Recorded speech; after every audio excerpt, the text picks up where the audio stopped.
Narcissists have a way of manufacturing obligations that we have towards them, and these obligations can keep us trapped in endless cycles. In today's video, I want to help dismantle some of these traps that might apply to you so that you can see them and hopefully escape from them. Welcome to Looking Behind the Mirror, where we explore narcissism and take our lives back as we make sense out of nonsense. As a quick disclaimer, everything I say is based on my opinions and my personal experiences. I'm not a professional, and if you're really struggling, I encourage you to seek professional help. I am providing links below for you. Because narcissists are pathologically entitled to anything and everything they want, the list of obligations that they can create for you are endless. There's an endless amount of things that they can gaslight you and manipulate you into feeling like you owe to them. So I'm going to go over a list of obligations that they create, but it is by no means exhaustive. This list, I could go on for hours and hours and still have things to talk about. As I go through this list of obligations, I'm going to explain how the narcissist makes us feel obligated in this way, why we would allow ourselves to feel obligated, the trap that each individual obligation causes us that we get stuck in, and why we shouldn't feel this obligation, how we can help get our mind out of this mental trap that we might be in. The first obligation I'm going to talk about is the obligation of loyalty. Narcissists demand loyalty. This is a really big deal to them, and it's a really common part of the narcissistic pattern of thinking and behavior. Narcissists expect people to be loyal to them unconditionally, but narcissists, of course, are extremely disloyal to anyone and everyone. So this doesn't go both ways. But when you're in a relationship of any kind with a narcissist, you aren't going to see this right away. You're going to assume that the narcissist is loyal to you in the same way that you're loyal to the narcissist until you find out the hard way that that's absolutely not the case. So how does the narcissist make us feel like we owe them loyalty? First of all, is the type of relationship we might be in with them. I mean, it just seems natural and reasonable to be loyal to a family member or a close friend or a romantic partner. Of course, you're going to be loyal to somebody that you're in such an important relationship with, right? So it doesn't seem unreasonable at all that the narcissist would expect some loyalty. But of course, there are some other ways that narcissists can do this. They can just demand it. Some narcissists will just come right out and demand that you be loyal to them, that you should be loyal to them, that loyalty is so important to them. They might intimidate you. They might even threaten you, or they might shame you. They might just make you feel like because of whatever they've done for you, you owe them loyalty now. Or maybe a narcissist can go on and on about how nobody has ever been loyal to them. Everybody's always betrayed them, and for whatever reason, you want to please the narcissist. You don't want to be just another person to betray them. So you feel like you owe them loyalty because you need to prove to them how important they are to you and how you're not going to be just another person to let them down. So the trap that this causes when you feel like you owe it to this person to be loyal to them is you aren't going to be able to speak out or defend yourself or even identify the ways that this person is hurting you. Because first, they convince you that they deserve your loyalty. First, they earn your trust, and then they start to exploit it. Then they start to behave in an abusive way, or they start to hurt you, harm you, do things that you start to feel the need to talk about, maybe tell someone about, or stand up for yourself. But now you feel like, but if I do that, then I'm being disloyal. For example, if you're in a romantic relationship that is slowly, gradually becoming more and more abusive, before you get to the point where you realize this is an abusive relationship, there's this space where you're just distressed and confused. And you still feel loyal. You still believe that this is a healthy relationship. You don't believe that this is abusive, but you're distressed enough that you might feel like you need to talk to somebody about what's going on. And you might be aware that your partner is not the person to discuss this with, But you might feel like, I can't talk to other people about this because that would be disrespectful. That would be disloyal. If I'm really loyal to my partner, I'm not going to go around airing our dirty laundry, especially if I don't feel like I can be honest with my partner that I'm doing this. That would be me sneaking around behind my partner's back, saying bad things about them. So as an abuse victim that hasn't realized that they're being abused, this loyalty can trick you into keeping your mouth shut and pretending everything's fine. It can actually make you feel obligated to lie for the narcissist, to whitewash things, to hide things out of loyalty, out of respect, thinking that this is the right thing to do. And because this limits your ability to communicate with people on the outside, it also limits the chances that somebody from the outside is going to start to understand what's going on and is going to try to communicate to you that you're in an unhealthy abusive relationship, and it takes you that much longer to realize it. So this loyalty that the narcissist demands of you is a way that keeps you under control, keeps you trapped in this relationship, and makes it more unlikely that you're even going to realize it. So why you don't owe any loyalty to a narcissist is, first and foremost, narcissists are going to be the first person to throw you under the bus. Narcissists have no loyalty to you. You can have all the loyalty in the world to them, but they're probably lying about you and betraying you while you still think that things are good. But more simply, you don't owe loyalty to somebody who's hurting you, somebody who is causing you this kind of distress, somebody that's exploiting your loyalty, that's exploiting your goodwill and your desire to be respectful to your relationships. They're exploiting this. They're taking advantage of it. And you don't owe loyalty to somebody that's abusing you. You don't owe loyalty to somebody that's using your loyalty against you. The second thing that you might feel obligated to the narcissist to do is to explain things. You might feel like you owe the narcissist explanations. And this can be especially true when you're trying to do something to protect yourself from what they're doing, and especially when you're trying to leave, cut off the relationship, or greatly minimize contact. You might feel like you need to explain to them why you're doing this, explain to them what ways they're hurting you or what ways they're making it necessary for you to minimize contact. And there are a lot of reasons that you might feel like you have to explain yourself, like you owe explanations to the narcissist. You might just feel like it's a decent thing to do. You know, if you're going to cut off contact or minimize contact with somebody that you've had such an important relationship with, you don't want to just ghost them, right? It's just the decent thing to do to try to explain to them why you're leaving, right?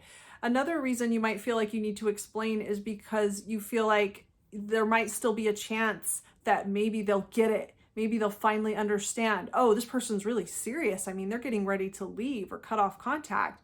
I better shape up. So there's like this little bit of toxic hope left that if I just explain it one more time, maybe now they'll finally get it. Maybe now they'll realize that I'm really serious about this. Another reason we might feel like we have to explain is because the narcissist is perpetually confused. The narcissist refuses to understand what we're trying to tell them. Not only that, but when we try to explain things to them, they turn things around on us. They convince us that we're the problem. We're the one that is doing things wrong, or we're misunderstanding things. We're the one that's confused. So when we try to explain ourselves to a narcissist, we might actually end up doubting ourselves. And this can cause us to double down and try to explain ourselves even more. It can be really, really hard to get to a point where we finally give up and accept that this person we're trying to explain things to is just never going to accept what we're saying. No matter how plainly, obviously clear it is that what we're saying is rational and logical. It's really, really hard to give up and accept that somebody is going to continue to blame us for the ways that they are hurting us. But this can keep us in this trap where we are constantly, endlessly trying to explain things to somebody who is absolutely committed to misunderstanding us. When we feel like we have to explain things until we are finally understood, all the narcissist has to do is continue to insist that your version of reality is incorrect. No matter how much sense it makes, no matter how right you actually are, all they have to do is insist that you're wrong, and you will continue forever to keep trying to explain things to them. And so this will keep you trapped under their control in whatever relationship it is that you're stuck in, if you feel like they have to accept and understand your explanation before you can take action, before you can leave or minimize contact. And so this is why when you are cutting off contact from a narcissist or an abusive person, you don't owe them any explanations. You don't owe explanations to somebody who is abusing you, who is hurting you, and somebody who has never listened to you before. Once you get to this point, you almost certainly have already spent countless hours trying to explain things to this person. They've never listened to you before. They've never accepted what you've said before. Why should now be any different? Why should you waste one more word on this person? When you cut off contact from an abusive person and you give them no explanation, it's not the same thing as ghosting somebody, because the narcissist knows why you're cutting off contact.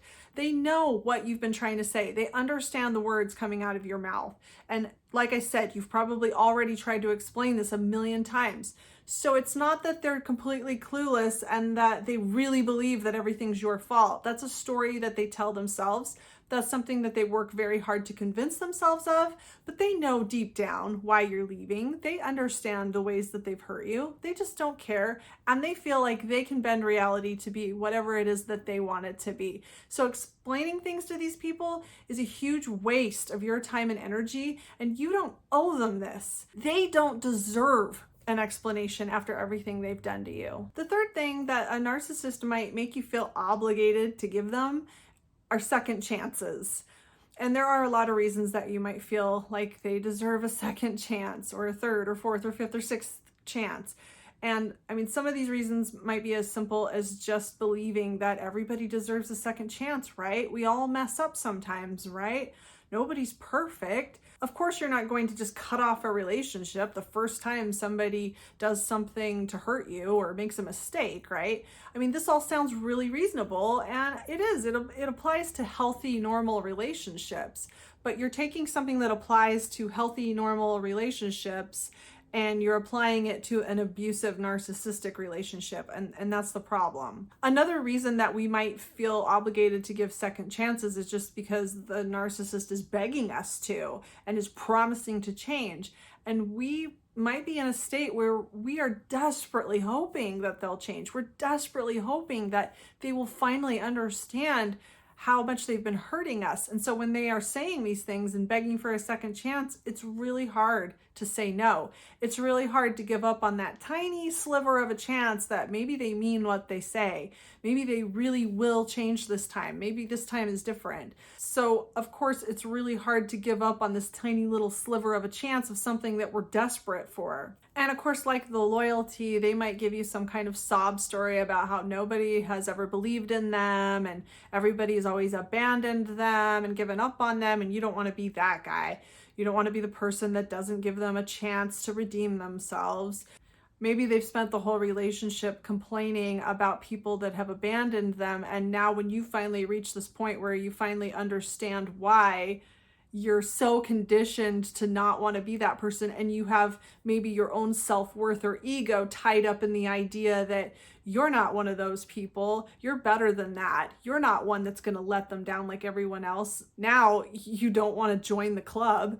You don't want to suddenly realize that you are just like all those other people, because the problem is with the narcissist. Of course, the trap here is that there is no end to these second chances. Every chance you give an abusive narcissist will result in another chance and another chance and another chance and another chance. This is an endless cycle.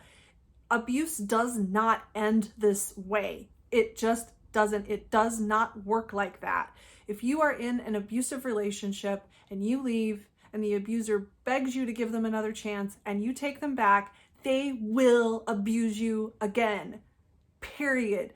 Abuse does not end because you left and then gave this person another chance. Abuse ends when the abuser takes true accountability for what they've done and they seek help and they go through an enormous amount of work to take responsibility for the reasons that they abuse people, and they don't pin it on you, and they don't shame you, and they don't pressure you to give them another chance. They take true accountability. This is really, really rare.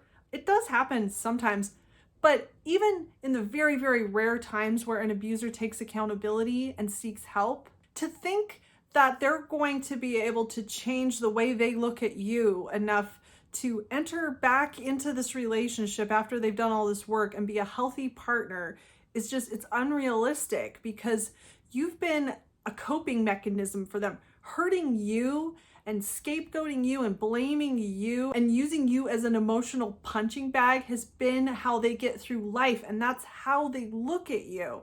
So they would not only have to do an enormous amount of work on themselves by themselves, but they would have to view you in a completely different way. So it would almost be like a completely new, built from the ground up relationship. And if you view them as this abusive person, it's practically impossible to break out of these patterns. So I'm just saying, if somebody's been abusive towards you, it's not even worth the risk of giving this person another chance. People that abuse people and exploit people and use people are going to continue to do that. And leaving them is not going to convince them to change. You don't owe second chances to a narcissist, because in reality, you don't owe second chances to anyone for anything. This is not some kind of moral obligation that everybody has to each other. We don't owe each other second chances. When somebody does something that crosses your boundaries or that you are unwilling to accept in your life, you don't have to give them another chance. The first time somebody does something that you find offensive, that you do not want in your life, that person has shown you that that's what they do, that is something that they'll probably do again if they did it once. You don't owe anyone second chances. You have every right to decide who will be in your life and who won't. And you don't need to feel guilty if you decide that somebody has crossed your boundaries and that you don't want contact with that person anymore. Narcissists will make you feel like you're a bad person if you decide who you do and who you do not want in your life. You don't owe anyone access to you. You don't owe that to anybody, and you certainly don't owe it to somebody who has already hurt you. Don't let anybody make you feel like you're the bad guy because they did something to you that made you feel like you didn't want them in your life anymore. The fourth thing I want to talk about that a narcissist can make you feel obligated to give them is the truth. And now this might sound kind of funny because, of course, you should be truthful with people you're in important relationships with interpersonal relationships, right? Open, honest communication is a very important part of healthy relationships. And so, of course, this is a very convincing, powerful message and idea that can convince you that, of course, you should be open and honest and truthful with the narcissist. But when you're in a relationship with a narcissist, you're not really in a relationship. You're certainly not in a healthy relationship. And when you're open and honest and vulnerable with a narcissist, they will take everything that you say and look for ways to convince you that you're wrong, you're the bad guy, look for ways to use your words against you, and look for your vulnerabilities. Search your words for ways that they can exploit your weaknesses and control you. And this can be a really insidious problem because when you first enter into a relationship with a narcissist, you don't realize you're in an abusive relationship or a toxic relationship. Of course, you think that this is a healthy relationship and you want to treat it as if it's a healthy relationship. So it makes sense that, of course, you're going to be truthful and open and honest because you don't realize that you're actually with somebody who's in competition with you. In a way, you're at war with somebody, but you don't realize it.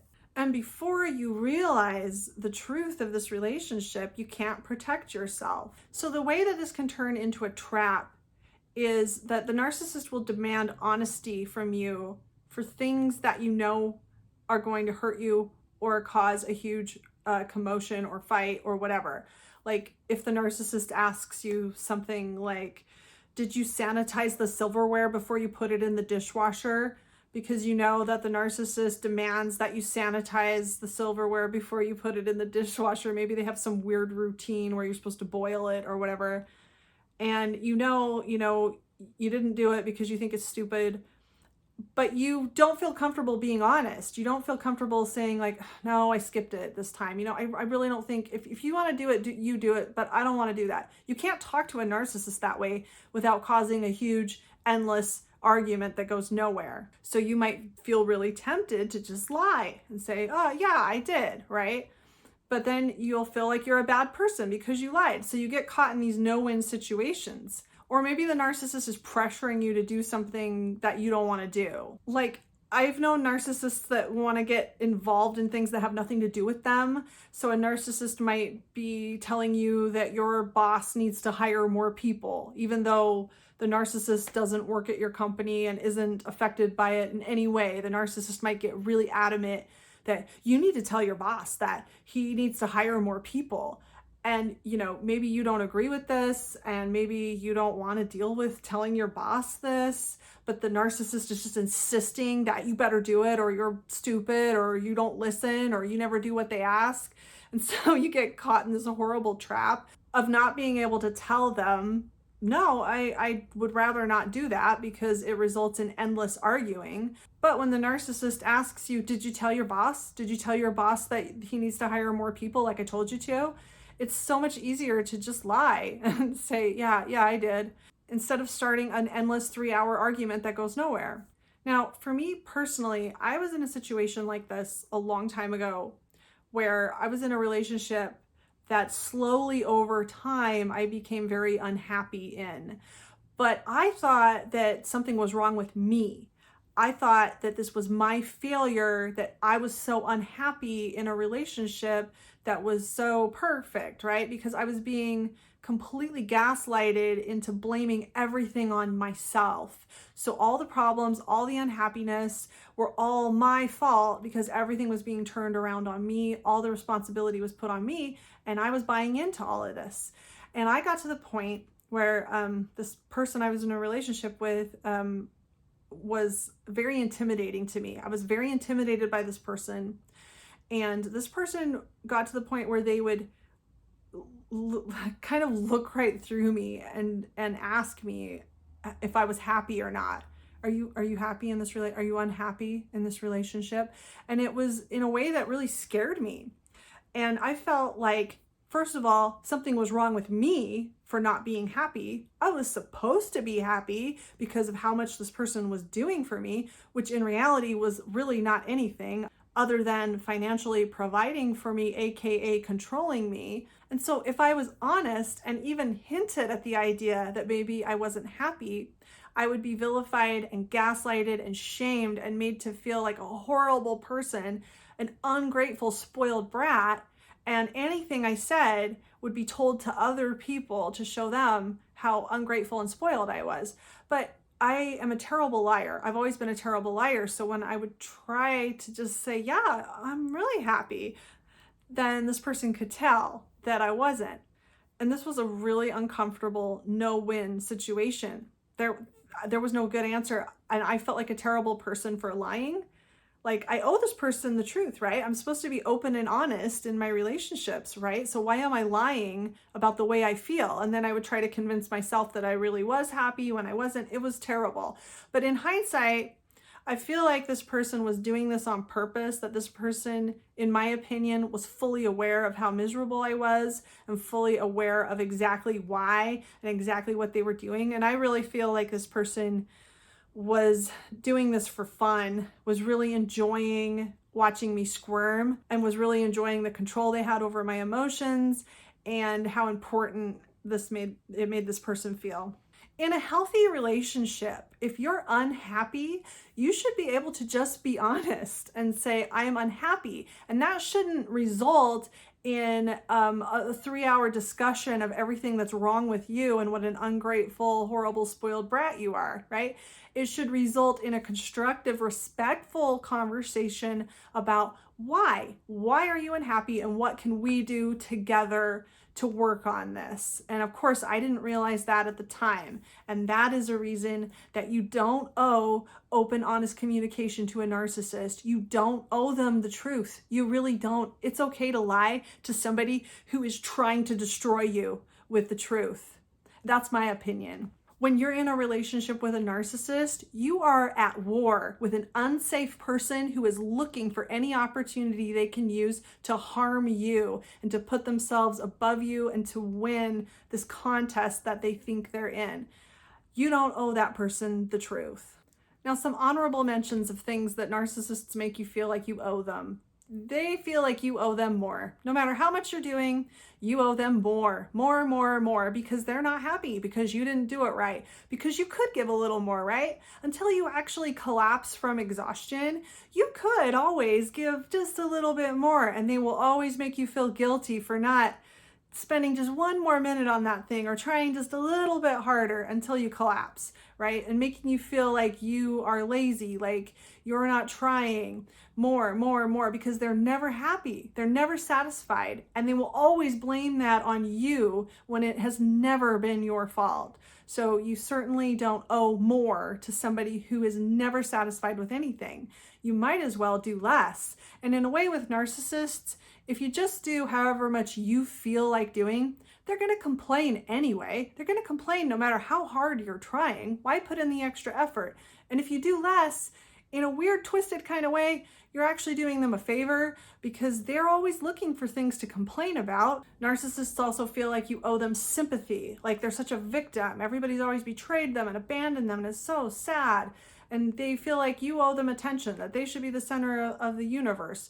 So even for the smallest, stupidest things, they feel like you should drop everything and pay attention to them and offer them sympathy. And if you dare to tell them that maybe they're overreacting to something, or maybe they're being a little bit of a drama queen or a drama king, now you're a horrible, awful person for not validating their feelings. But sometimes some people expect a little too much sympathy for a whole lot of nothing. And I think it's okay to draw the line where you think you can draw it. You don't owe anyone sympathy for anything, really.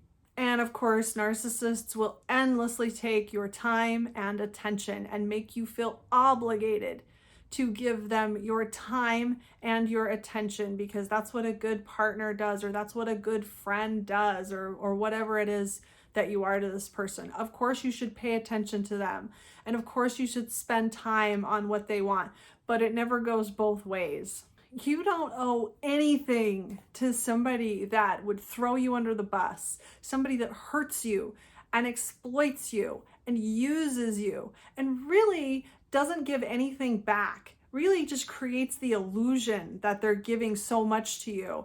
If you step back and really look at how much this person's giving to you and try writing it down, writing down how much this person does for me versus how much you do for them, and really look at it in black and white. You don't owe anything to somebody who is like a parasite in your life. Somebody that lies about you to other people, somebody that would cheat on you, steal from you, blame you for the things that they do, abuse you, really just ruin your life. You don't owe anything. You don't owe explanations. You don't owe second chances. You don't owe conversations to somebody like this.